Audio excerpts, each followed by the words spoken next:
Rounds 13 and 14 of the Vodacom Sports Prototype Championship as South Africa's Senior Sports Car Series returns to Zwartkops Raceway in Pretoria.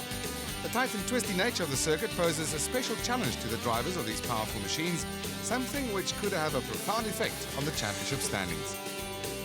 Bernard right up there again, right at the head of the field. Yes, at first race, second race, fourth. Times between the first place and about the fifth place is like 0.3 of a second, so it's going to be a very tight race. In pole position, Melville Priest on his home circuit ahead of Bernard Talanis, but missing is defending champion George Ferreira, who missed qualifying because of business commitments. Now, Melville, tell us how you do it. You go from pole position to the back of the field, to the front of the field. What's going on? Oh, it's just we struggle a little bit with our reliability, you know. I think basically it's just a bit of bad luck every now and then, and we either have a good Friday or a bad Friday. And when we have a good Friday, we always put it in the front, you know. Is it like racing this car, which is very fast, around a very tight circuit like Zwartkops? It's actually quite nice because they handle just about like an oversized go-kart. Handling's really superb on these cars, so it's actually quite fun, you know. You just throw it around. 19 cars will start this round 13 of the Vodacom Sports Prototype Championship. Melville Priest leads them across the line and into turn one. That's Bernard Talanis, Francois Gerber and Donovan Roscoe slot in behind him through the first turn and into the very tight hairpin. Often we see some problems in this corner, especially at the beginning of the race, but at this point everybody gets through quite nicely and easily. So it is Melville Priest who leads Bernard Talanis. Talanis has a 31-point lead in the championship. And here he comes. Talanis wants to get to the front as soon as possible into the fast sweep. Oh, they touch. Oh, in front of the entire field. Francois Gerber goes off, so does Donovan Roscoe. Damien Frost slams into Bernard Talanis' car. Absolute mayhem. That is Donovan Roscoe. He's trying to rejoin as Neil Lobb takes the lead, but I'm sure that this race will be stopped as those cars, the wrecks are parked on the outside of the very fast sweep. Here comes Donovan Roscoe, so he would not have too much damage, but it's absolute tragedy for the championship leader, Bernard Talanis, who has obviously too much damage. That is Melville Priest and Francois Gerber, obviously very unhappy about it. And yes, the red flags are out, the race has been stopped, and we will have a complete restart, a complete new race. Let's have another look at that incident. On the outside, Melville Priest, here comes Bernard Talanis, and then it seems that Melville Priest just closes the door. They just have the slightest of touches, but those cars are absolutely on the limit there, and Francois Gerber has nowhere else to go. He clips Bernard Talanis' car. Here comes Damien Frost. That is a huge bang. Breaks off the left front wheel and the entire suspension gone. And so he is also out of the race. Fortunately, nobody injured in this incident as the Haviland pit crew work hard to replace the rear wing for Melville Priest. And he will restart this race in pole position. After the restart, and it is Melville Priest who leads from Donovan Roscoe and Neil Lobb in a depleted field, missing are Francois Gerber and Bernard Talanis. So this could shake up the order in the championship standings. In the midfield, though, that's Tony Cook going down the inside of Mark Attia, forcing him wide. But we go back to the front of the field. Melville Priest opening up a bit of a gap over Donovan Roscoe. Neil Lobb is in third position. And here comes George Ferreira. Keep an eye out for George Ferreira, last year's champion. As we said, he missed qualifying, and he's already made up something like 4 positions, and this is only on the first lap of this 15-lap race. George Ferreira in the PAC 2000 car, and he is making absolute mincemeal of the back markers and the midfield runner. At the end of lap 1, though, here they come around the final corner, and it will be Melville Priest from Donovan Roscoe, Neil Lobb in third position, Alan Eve in that Ferrari red shell car in fourth position, then Dave Beattie, Clive Kennelly in sixth, and George Ferreira crosses the line in seventh position at the end of lap 1. But Melville Priest is opening up a gap over Donovan Roscoe. That car is absolutely flying. Melville Priest with the makeshift rear wing. You can see that the angle of that rear wing isn't quite what it should be. Alan Eve has a bit of a look down the inside of Neil Lobb, but decides that at this point it is not a good idea to try and get past them. So Melville Priest's about 2 seconds already ahead of Donovan Roscoe. Alan Eve clearly wants to get past Neil Lobb. And Dave Beattie, also on his home circuit, knows this track very well, is also looking very strong. Lap 6 out of 15, and George Ferreira is making his way up through the field. He's up into 4th position already, challenging Neil Lobb in 3rd, has gone past Alan Eve, and also, of course, Dave Beattie just behind him, and now the next man in his sights is Neil Lobb. Still race leader, Melville Priest from Donovan Roscoe. They've spread out somewhat, and Neil Lobb is in defensive mode as George Ferreira comes down the inside, forces his way past. That is the corner where we saw that earlier incident, a very dangerous position. If at all these cars touch, then they will be spreading all over the place. But Melville Priest is putting his foot down. He knows that George Ferreira is on his way. Ferreira needs as many points as he possibly can. He had 2 very bad results at Kailami the last time around and has dropped to 4th position in the championship. So he's going for maximum points. He absolutely has to win both races here at Zwartkops today. Ferreira pulling away from Alan Eve. Last year he was 2nd in the championship. Has not had a good series so far this season, but he's been able to get up into 3rd position past Neil Lobb. Neil Lobb has in fact had a pretty strong season. This is a great battle. This in fact is the battle of the race at the moment. Battle for 3rd position between Alan Eve, Neil Lobb and Dave Beattie.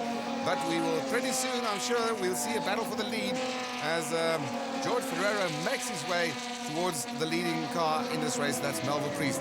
But he has Donovan Roscoe to contend with first, and I'm pretty sure that Roscoe will not make it easy for him. Neil Lobb wants to get that 3rd position back. And Dave Beattie is just sitting there waiting for something to go wrong between those two, and that can happen so easily. Further back, oh, that is the Paul Keats car in the midfield battle. He tried to get into that position held by Neville Jordan, and unfortunately Paul has spun around. He probably has some kind of a brake problem. So that car will drop back as we go back to the battle at the front. In fact, the battle for 2nd has now commenced. George Ferreira is still closing in on Donovan Roscoe, and this is Clive Kennelly, also suffering with some problems in this race. He's down in 7th position. Lap 11 out of 15, the battle for 7th. It's Clive Kennelly being chased by Tony Cook. Oh, and he's made a mistake there. Clive Kennelly going wide, and he's heading for the wall. He needs to get away from that wall, otherwise he's going to damage that car seriously. He does well. As we go back to the front, and George Ferreira has moved into 2nd position. He is challenging for the lead. Melville Priest knows that he's there. Only 4 laps to go, and Priest is in defensive mode. You can see how hard he brakes. Smokes those tires as he tries to keep George Ferreira away from him. Melville Priest has not won a Vodacom Sports Prototype race so far, and he would dearly love to do so here on his home circuit, but George Ferreira needs all those points. Needs to get back to the front, to the top of the point standings, and he's going to do everything in his power. Somebody has gone wide. I think that's Paul Keats again, yeah. He seems to be suffering from some kind of a brake problem as the 2 leaders bear down on him. He keeps out of the way, goes a lap down, and now is the chance. Well, that depends on Melville Priest. He's taking the inside, and George Ferreira just goes around the outside on the fast sweep in the back of the field, at the back of the track. And George Ferreira obviously has a car that works extremely well here on Zwartkops racetrack, and he's gone into the lead. Can you believe that? Right from the back of the grid. And I'm pretty sure that Melville Priest will be wondering about the legality of that car. George Ferreira putting the foot down, the checkered flag is waiting. So Ferreira does what he came here to do, and he is going to win round 13 of the Vodacom Sports Prototype Championship ahead of Melville Priest. Well, there's confirmation of the actual results as George Ferreira gets excluded from those results pending a technical inquiry at the end of the day. So Melville Priest gets that victory ahead of Alan Eve with his best result of the season. Bernard, big moment there. Yes, rather a big one. I pulled up right next to Melvin and thought he had seen me, and I started to turn with him, and then I suddenly realized, no, this guy's closing the door here, and I tried to back off, but I couldn't back off quickly enough and tapped his just in front of his right rear with my left front, and we both spun, and then everybody rode into me and just destroyed my car. The whole back end of my car is destroyed, but I've now applied for change of car, and I'll be driving Paul Keats' car in the 2nd heat. And we'll certainly keep an eye out for him. Melville Priest will start this round in pole position again ahead of Neil Lobb, Francois Gerber, and of course again George Ferreira will be right at the back of the field. So 15 laps of action ahead of us, and watch out for Bernard Telanis in Paul Keats' car at the back of the grid as well, because of course he did not finish the first race. There's George Ferreira going through, and let's see if they can all make it around the first lap intact this time. Melville Priest leads from Neil Lobb. Francois Gerber slots into third position. There's Donovan Roscoe in fourth, then Alan Eve in fifth position. Lots of tire smoke, but no incident so far, as the beat goes a little bit wide. And George Ferreira and Bernard Alanis make up the back of the field as they go into that notorious right-hander, and this time it seems that everybody gets through unscathed. And it is Melville Priest who goes up the hill towards Sunset Boulevard into Haviland Corner in the lead at the end, coming towards the end of lap 1 in this 14th round of the championship. So what is George Ferreira going to do in this race? What is Bernard Alanis going to do in this race? We'll keep an eye out for both of them. As the field comes around, you can see that the sun is setting. Temperatures are dropping. That means that the tires will probably not get up to the kind of temperatures that they need to be, and grip levels may be low as this race progresses. Race order at the end of lap 1. Priest from Lobb, then Gerber, Roscoe in fourth, Eve, Beattie, Cook in seventh, Mark Etienne in eighth, then Clive Kennelly in ninth, and George Ferreira up into 10th position already at the end of the first lap. And he is absolutely on a roll. Oh, and some trouble here at the back of the field. There's Ferreira just going around the outside. That is, well, couldn't quite make out exactly who went onto the dirt there. But Melville Priest is opening up a gap from Neil Lobb, and he's building that lead. There's Alan Eve, beautifully turned out car, brilliant color as well. Melville Priest from Neil Lobb, and Lobb is under pressure from Donovan Roscoe. Francois Gerber also here at Zwartkops today with a brand new color scheme. 4 laps gone in this race, and look at that gap that Melville Priest has been able to build over Neil Lobb. Donovan Roscoe still in third. Oh, and it's Neil Lobb who loses it. Under braking in the hairpin happens so easily, and that may just be caused by the lack of grip that we spoke about earlier on. So Donovan Roscoe goes into second. Then it's Dave Beattie. There's Francois Gerber. There is Alan Eve. And where is George Ferreira? There he is. So Ferreira has moved up into 5th position already. And we're not even at the halfway point in this race. He comes down the inside of Alan Eve, tries to challenge him for 5th position, but Eve is not going to give that one up. And fortunately, there's no contact between the two of them. And Eve has retained his 5th place, as the car of Neil Lobb is in a very dangerous position there, and I would not be sitting in that cockpit if I were him. Here comes Melville Priest and the rest of the field. If anybody loses it there, it could be a very serious accident, and well done to the Zwartkops marshals as they get rid of that car very easily. A huge gap, as we say, between Melville Priest and Donovan Roscoe. They beat him still in third, a very good position for him, ahead of former champion Francois Gerber.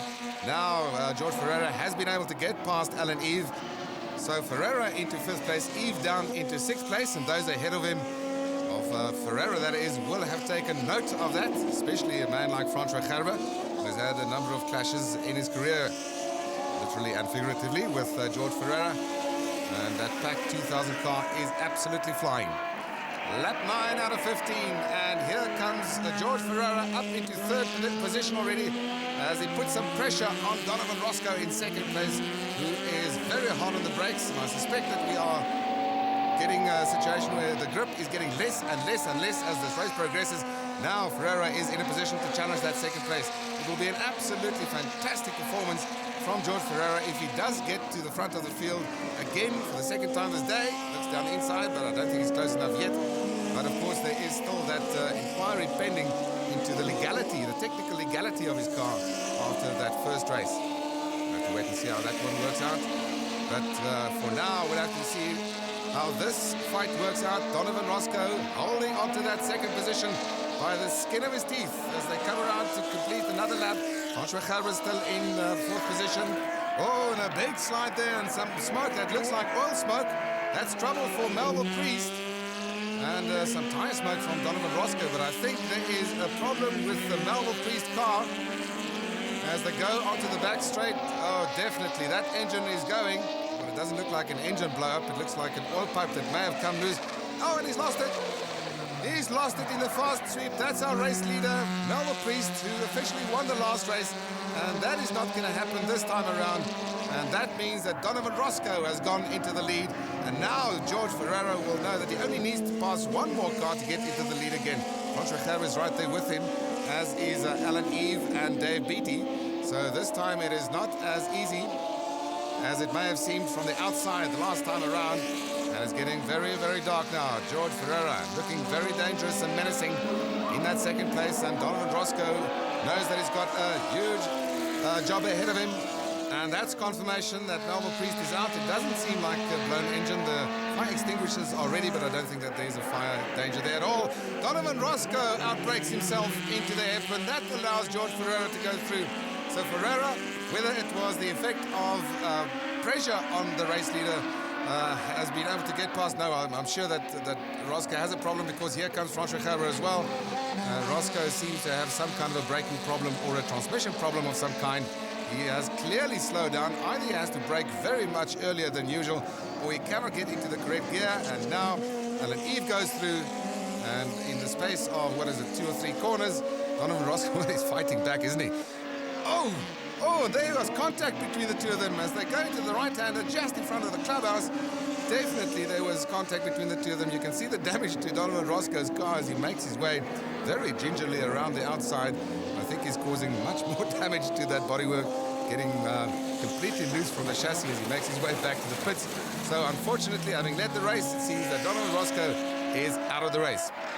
2-horse battle for the lead now, and Francois Gerber is keeping George Ferreira very honest as Dave Beattie has a look down the inside of Alan Eve. So 2-horse race, and it does make it.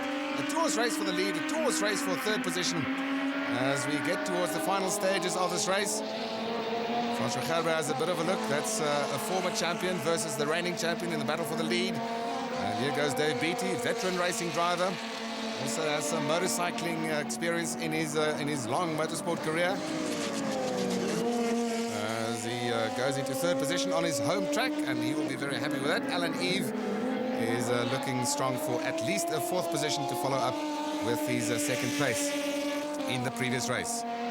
Only one more corner to go in this race, and George Ferreira is on his way to taking the checkered flag for the 2nd time as Francois Gerber crosses the line just behind him. But after a technical strip, at the end of the day, the car was excluded from the results of the day as it was found to be illegal. So Francois Gerber gets that victory ahead of Alan Eve and Dave Beattie.